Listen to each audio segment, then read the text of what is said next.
que eu vou falar hoje aqui é algo muito importante. Deus me deu através de uma oração. Eu tenho meditando o livro de Ezequiel, eu acredito que ontem.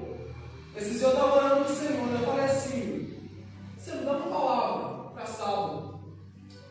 Aí do nada eu comecei a falar com Deus e comecei a falar um fato, uma coisa que aconteceu com Ezequiel.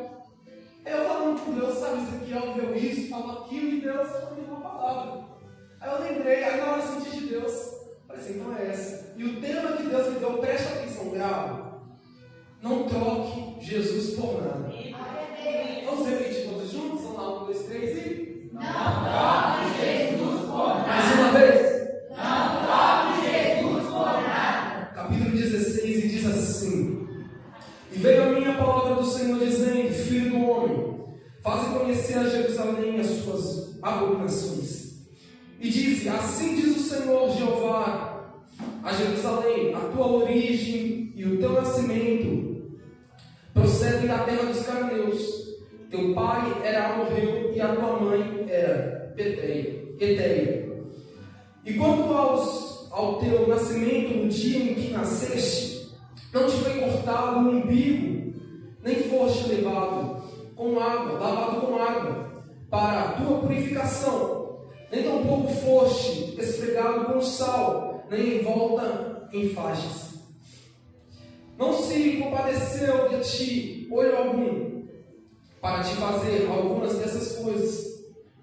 Compadecido de ti, antes foste lançados em pleno campo pelo nojo da tua alma, no dia em que tu nasceste. Versículo 6 nos diz assim: E passando por ti, vi-te manchada. Isso é Deus. E passando por ti, vi-te manchada do teu sangue, e disse-te: ainda que está o teu sangue, vi sim, assim diz o Senhor, ainda que estás o teu sangue vive, e eu te fiz multiplicar como o renovo do campo, e cresceste, e te engrandeceste, e aos seus seios, e cresceu, e o teu cabelo, mas estava nua e descoberta. E passando eu por ti, vi-te, e eis que o teu tempo era, ou melhor, e passando eu por ti, vi-te, e eis que o teu tempo era tempo de amores, e estendi sobre ti a orelha do meu manto, e cobri a tua nudez, e dei-te juramento, e entrei em concerto contigo, diz o Senhor Jeová, e tu ficaste sem mim. Amém? Esse irmão não repara não se eu espirrar, uma coisa aqui, porque no nariz tem hora que ele está bem, e do nada ele começa a escorrer. Mas repara, vamos assim. Amém? Agora eu peço que você já dê sua atenção para cá. Queridos, o profeta Ezequiel foi um filho gerado na tribo de Levi. Ou seja, Ezequiel, sendo da tribo de Levi, o seu pai era sacerdote. E quando ele nasceu sendo filho de sacerdote, o que ele deveria ser quando ele crescer? Diga, sacerdote. Então, ele estava ali em Jerusalém. Ele vivendo ali para ser um sacerdote, para seguir aquilo que o seu pai fazia. Ele estava ali em Jerusalém. No ano de 593 e 565 a.C., no reinado de Jeoaquim, Jeremias profetizava ao povo de Israel, o exilado da Babilônia. Quando você percebe que Ezequiel está ali em Jerusalém, Jeremias, naquele mesmo tempo, ele profetizava ao povo de Israel. E o povo estava em pecado, o povo estava em desobediência. Então, Jeremias, ele profetizou durante 40 anos. Diga, 40 anos. Ele profetizou 40 anos para Jerusalém sobre o juízo de Deus. Só que no ano 35 que Jeremias profetizava, antes de ele terminar o seu chamado ali em Jerusalém, Deus permite que a Babilônia invade Jerusalém e leve o povo para ser cativeiros, escravos da Babilônia. E ali, no meio daqueles cativeiros, estava Ezequiel. Ezequiel era um auge da sua juventude como nós, com 25 anos. Ezequiel, com 25 anos, ele foi levado cativo para a Babilônia. Só que em Jerusalém era para ele o quê? Ser sacerdote. Só que ele foi levado no seu auge, com seus 25 anos, para a Babilônia. E quando ele chega para a Babilônia, Deus se revela para ele.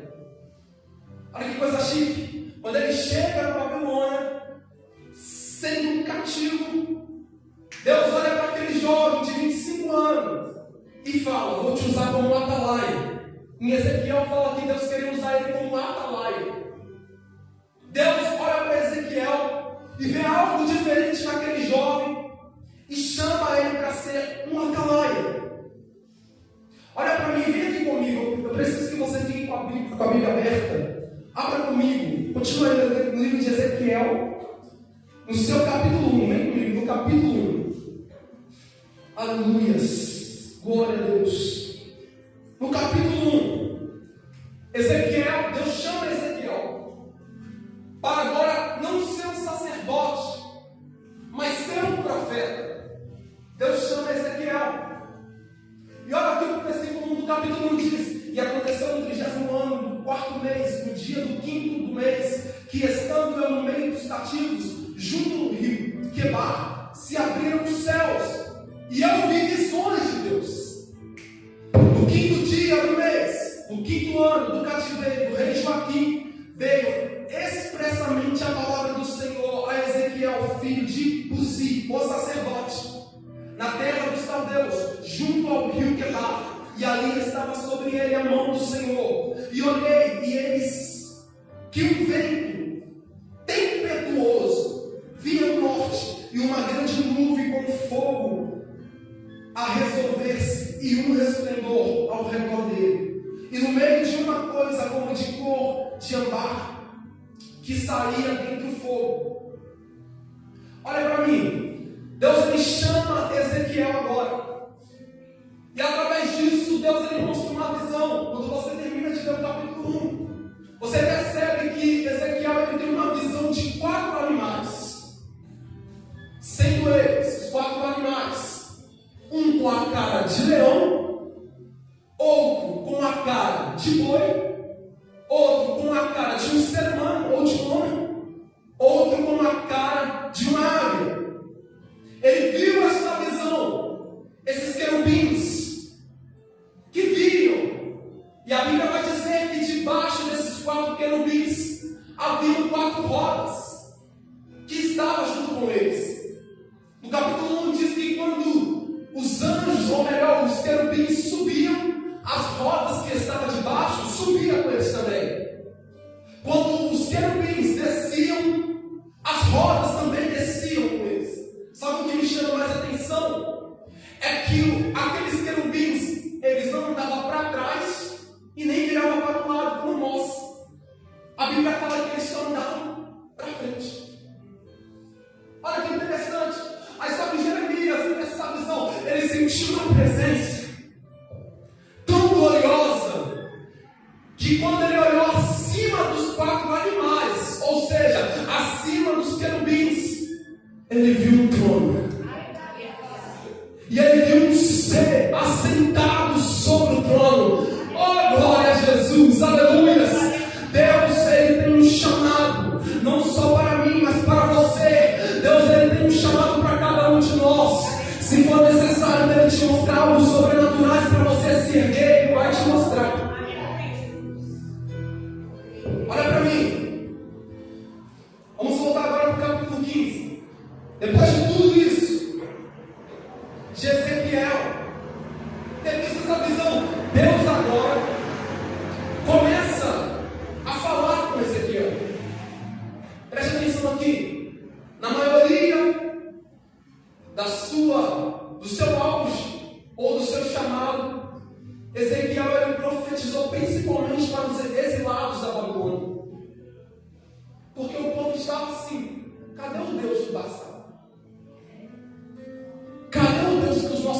profetizavam que ele abriu o mar vermelho? Cadê o Deus que fez do céu cair maná? Cadê o Deus que dá rocha que brota água? Eu imagino um povo desse jeito. E ali, Deus começa a mostrar para Ezequiel, para falar com o povo, por qual motivo eles estavam ali.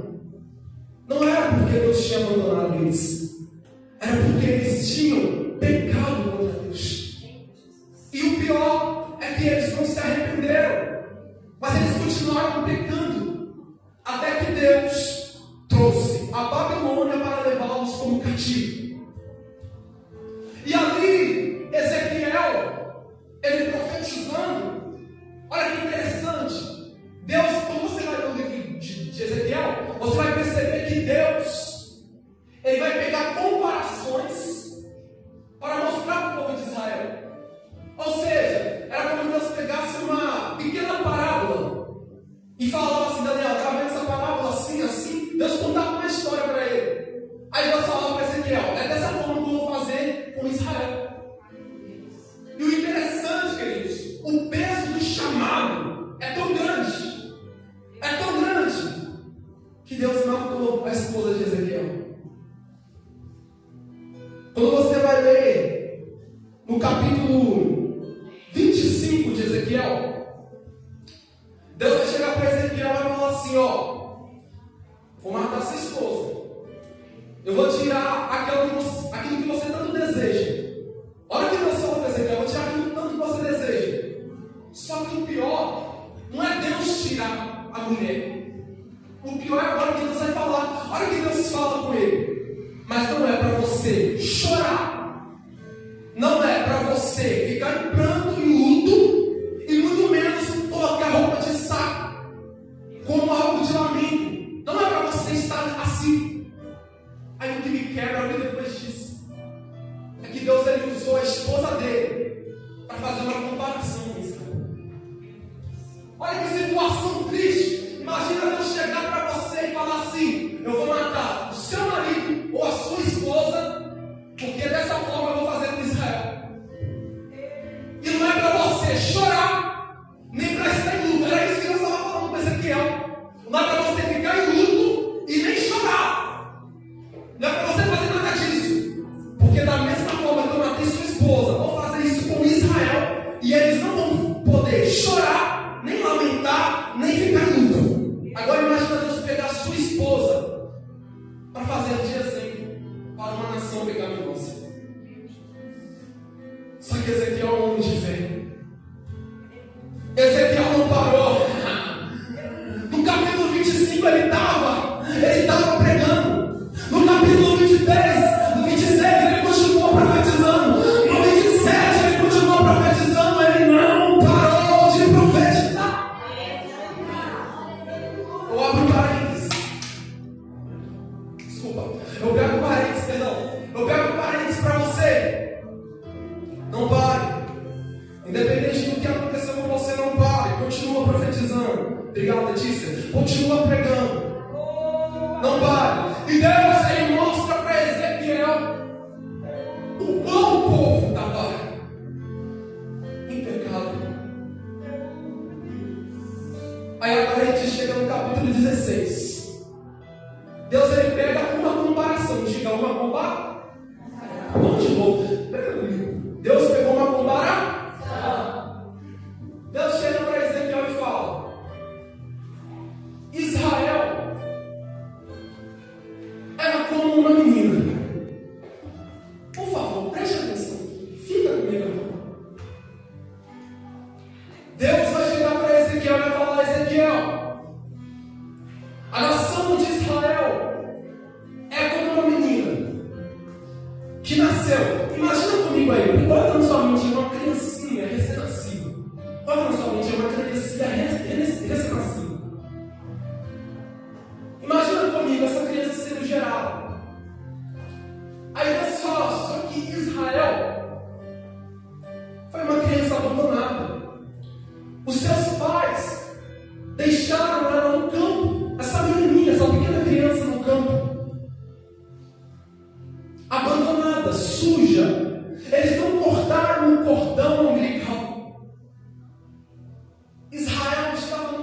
sozinho.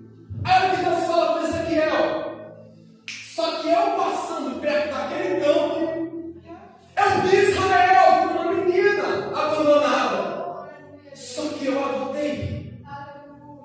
Eu adotei Israel. E Israel cresceu.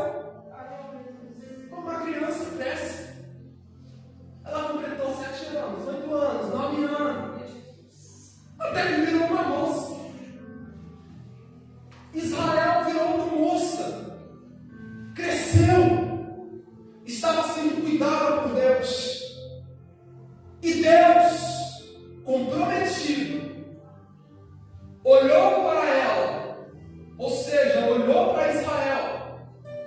E viu que Israel tinha crescido, tinha virado uma moça. Como o texto diz, os seus cabelos se cresceram, os seus seios se cresceram, agora era uma moça. Então Deus olha para vocês não ficaram abandonados. Eu vou casar com você. Isso é Bíblia, gente. Deus casou com Israel.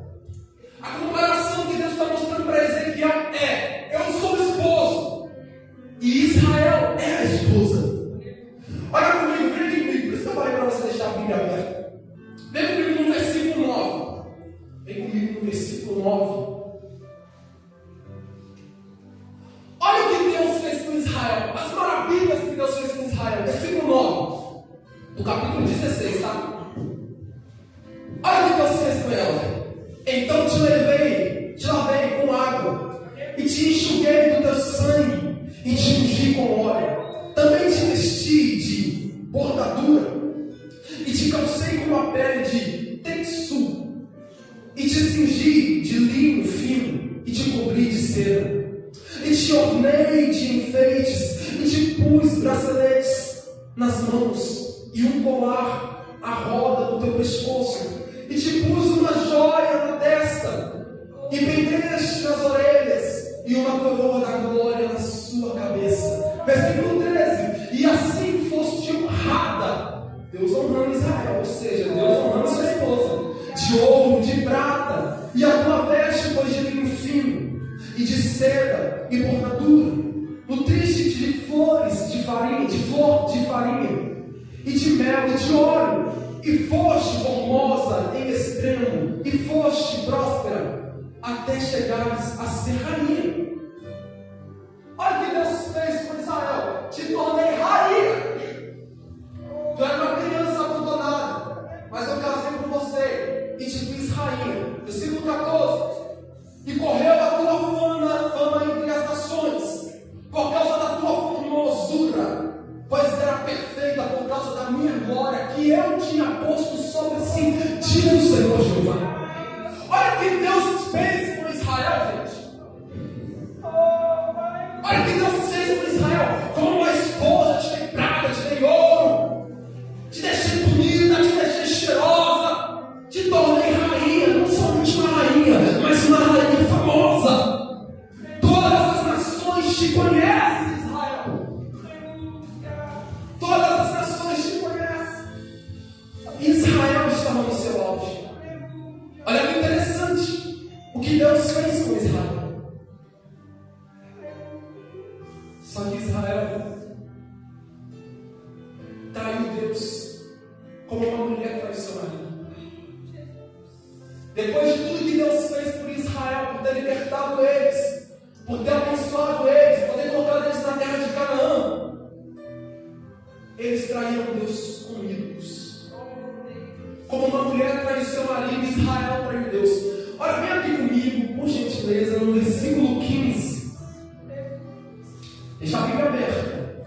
Versículo 15. Olha o que Israel fez com Deus. Mas confiaste na tua formosura e te corrompeste por causa da tua fama e prostituíste a todo que passava para ser sua. E tomaste das tuas vestes e fizeste lugares altos, adorando-os de diversas cores, e te prostituíste sobre eles. Tais coisas não vieram, nem eu te vi.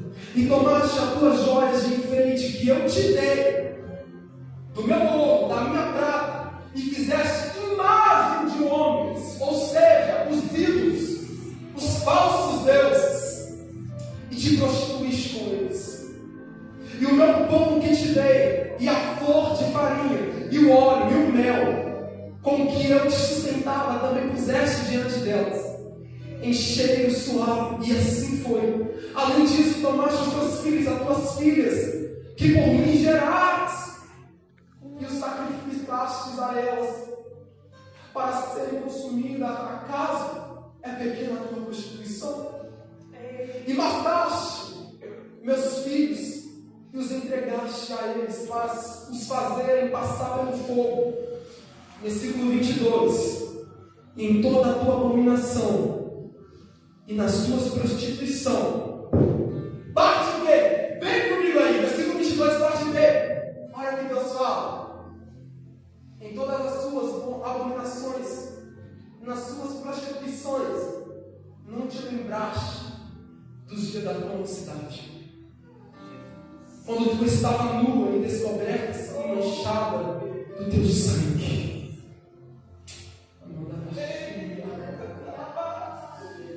Ou seja, Israel, eu casei com vocês, mas vocês me traíram com ídolos, com deuses, matando os seus próprios filhos, oferecendo como sacrifícios a deuses, e você se prostituiu, e você me traiu com deuses. É como Deus estivesse dizendo assim para Israel: você sirva a minha mulher, traiu com fulano, traiu com ciclano, traiu com homens pagãos. Olha que Deus estava falando, olha o que Israel estava fazendo com Deus. Estava traindo Deus, sendo ela a esposa de Deus, sendo ela, queridos, a esposa de Deus. Israel traiu Deus. Aí Deus chega para Ezequiel: diga para aquele povo, não te lembraste do dia que você era só uma criança, estava abandonada, estava suja de sangue, estava no campo sozinha, e eu passei para te ajudar, mas você cresceu, ficou bonita, ficou rica, ficou famosa, e agora você me traiu, e não lembras mais do dia que eu te arranquei do fundo do poço. Olha para mim, Israel era a esposa de Deus. Hoje, no século 21, Jesus é o noivo, e eu e você somos a noiva do Cordeiro.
tinha libertado eles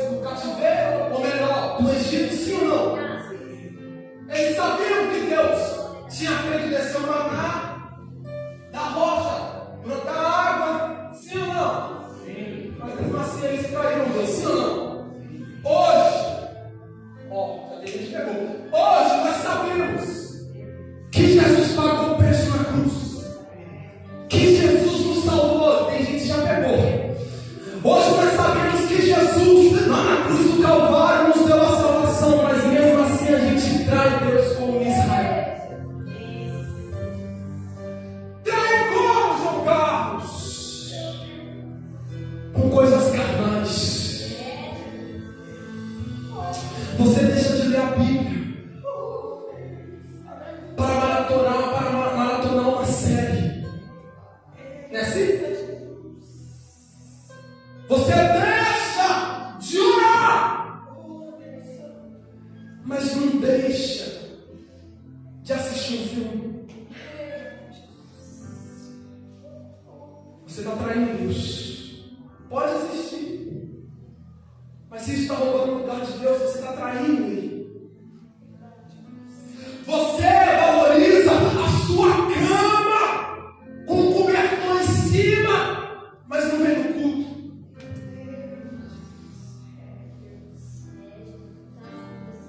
Mas não tem coragem de aprender da palavra de Deus. Você está traindo Ele, tá bom? Jovens estão traindo Deus por namoro. Olha aqui que coisa interessante.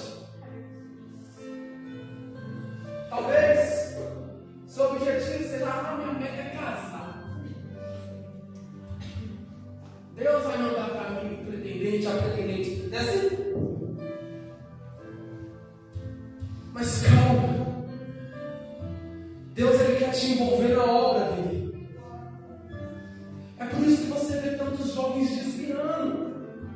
É porque não suporta a tentação. Não suporta o momento que eles fazem para satisfazer os seus desejos. Nas escondidas, dá um beijinho na boca. É assim? Nas escondidas, na escola. Chega, dá um beijinho na boca do menino, da menina. Você está te vendo? Cara ruim.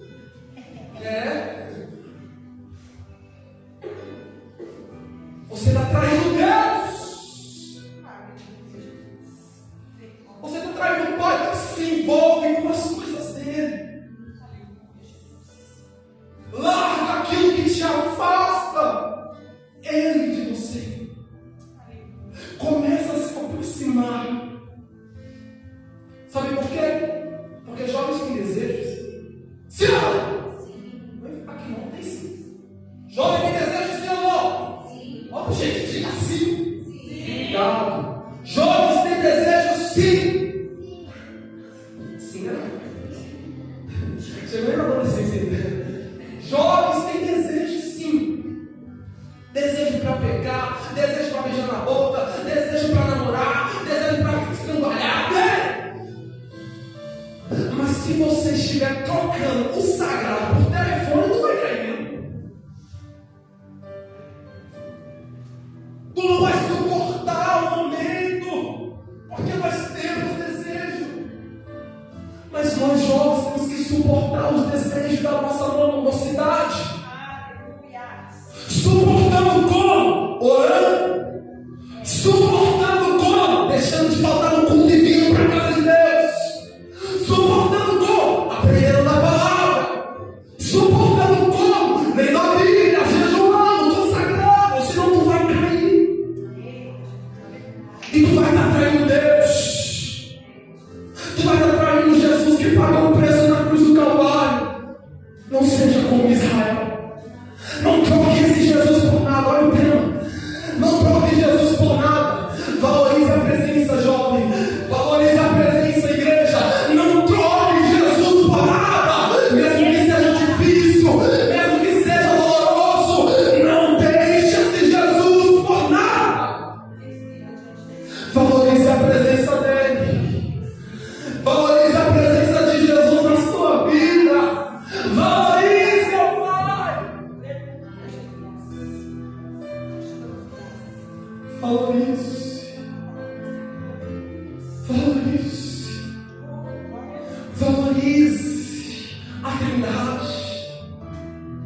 Porque Ele amou o mundo de tal maneira que enviou o seu único filho para que aquele que nele crê não pereça, mas tenha a vida eterna.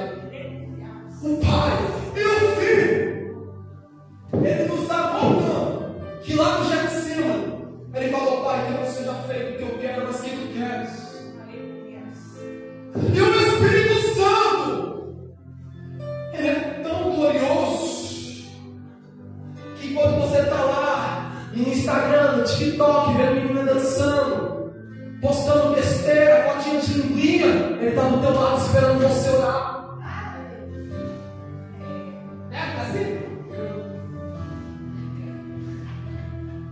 Aí você tem que parar assim. Estresse, né? Aí vira pro lado, a câmera tá aqui, o cara tirou foto assim. Orar, rapaz. Não é assim? Aí o camarada, em vez de postar uma foto louvando a Deus, uma pregação, uma frase, o camarada vai tirar uma foto com a costa pelada, com um beijo todo roxado de batom. Aí a pessoa está para mim e falou assim: coloca uma Maria Mendonça. Vai te converter, rapaz. Coloca um MC Guimê, assim. Coloca logo aquele trap. Tu é crente, rapaz. Aí os desviados olham para o Instagram de uma pessoa dessa, um filho de Deus dessa, e vê o Instagram todo contaminado com música secular. Aí fala: esse é o jovem da Justus. Não tem vergonha no evangelho, não. Aqui não. Converte seu celular hoje. Converte isso hoje. Para de trair Deus. Seja fiel como uma mulher é fiel ao seu marido. Seja fiel a Deus, jovem. Aleluia. Valorize. Valorize. Valorize essa presença que não te abandona. Valorize essa presença que não te deixa de lado. Feche os teus olhos nessa noite. Valorize esse Jesus que nunca te abandonou, que está sempre do teu lado te esperando para orar. Ele te chama para ter intimidade de volta. Ele te chama de pé para perto de novo, jovem. Ele te chama para se consagrar. Ele te chama para participar do culto da EBD. Ele te chama para tu abrir a Bíblia e estudar. Ele te chama.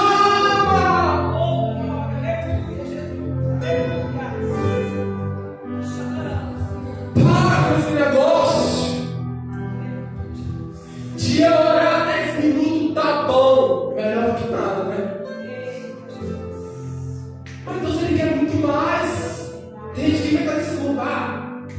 Vale mais 10 minutos de oração sincera do que 1 hora de oração religiosa. Não é assim? Mas não. Deus, Ele quer mais.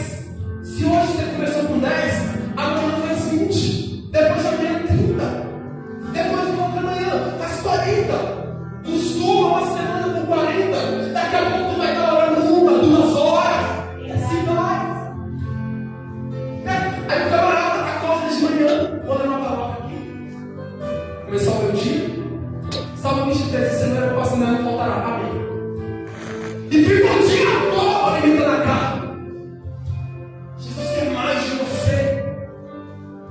Se tu ler o versículo, amanhã é 1. Do outro dia é 2. Do outro dia é 3. Do outro dia é 3 de manhã e 3 da noite. Daqui a pouco tu vai estar lendo 10 capítulos por dia, 1 hora. E assim seu nível de espiritualidade vai aumentando com Deus.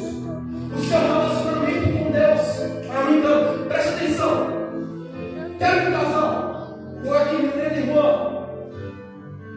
Vocês que são casados, vocês têm que ter comunicação, né? Casal não vive sem comunicação. Tem que ter a comunicação entre os dois. Senão, aos poucos, um vai se afastando do outro. E assim é Jesus e você. Se você não se comunicar com Cristo, meu filho, você vai se afastar dele, tu não vai nem perceber. Tu vai estar tão cheio da carne, tão vazio do Espírito, que tu não vai perceber. que Jesus está lá te esperando. Mas se esquece que uma hora ele também vai embora, tá? Não se esquece. Valorize essa presença, João. Valorize essa presença. E eu concluo, trago a conclusão te dizendo: não perca a intimidade com o noivo, como Israel perdeu o contato com Deus, idolatrando e traindo ele. Se coloque de pé. São 9:07. Se coloque de pé, por gentileza.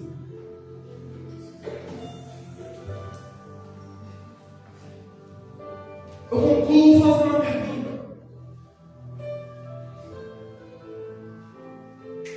Você tem valorizado a presença de Jesus? Ou tem deixado ele de lado? É uma pergunta. Você tem valorizado essa presença? Ou tem deixado ele de lado?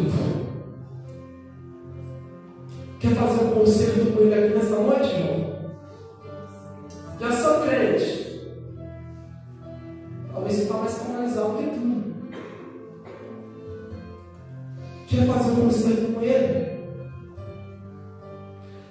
Quer ter mais intimidade com ele? É hoje. Quer ter mais intimidade com ele? Deixa eu ver se tem alguém.